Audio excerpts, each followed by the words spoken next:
পারবো না, মনে পুরো একদম লেগে গেছে, কোনোদিনও বলতে পারবো না। স্বামীর লাশের সামনে দাঁড়িয়ে হাসছে প্রিয়াঙ্কা। এই মুহূর্ত দেখে রীতিমতো রেগে গেছে রাহুলের প্রেমিকা রুকমা রায়।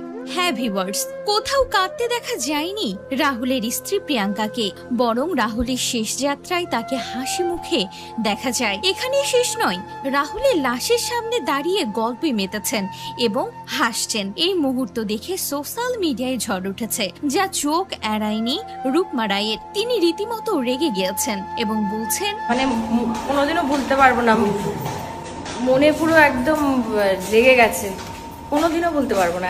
সে বিধবা হয়েছে, তার স্বামী চলে গেছে, আমি নিজেই চোখের জল ধরে রাখতে পারছি না, আর সে কিনা রাহুলের লাশের সামনে দাঁড়িয়ে হাসছে। কি করে পারলো? সোশ্যাল মিডিয়াতেও এই নিয়ে শুরু হয়েছে জোর আলোচনা সমালোচনা।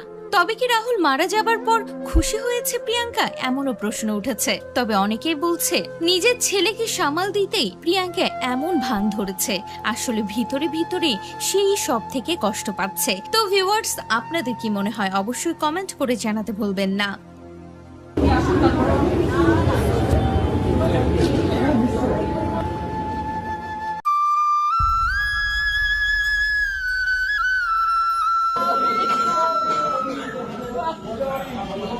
ভালোবেসে আজও দেখা দিয়েছে যে।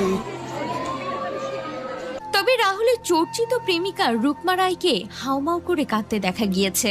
টলিপাড়ায় একসময় রুকমা এবং রাহুলের প্রেমের সম্পর্ক চাউর হয়েছিল, এমনকি জানাও গিয়েছিল তারা নাকি গোপনে বিয়ে করেছেন। যদিও পরে সে সম্পর্ক ভেঙে যায় এবং প্রিয়াঙ্কার সাথে আবারও সম্পর্ক জোড়া লাগে রাহুল এবং প্রিয়াঙ্কার। একমাত্র সহজকে নিয়ে তাদের সুখে সংসার কাটছিল, কিন্তু ভাগ্যের কি নির্মম পরিহাস, সবকিছু যেন এক নিমিষেই তছনছ হয়ে গেল। অল্প বয়সে বিধবা হলেন প্রিয়াঙ্কা।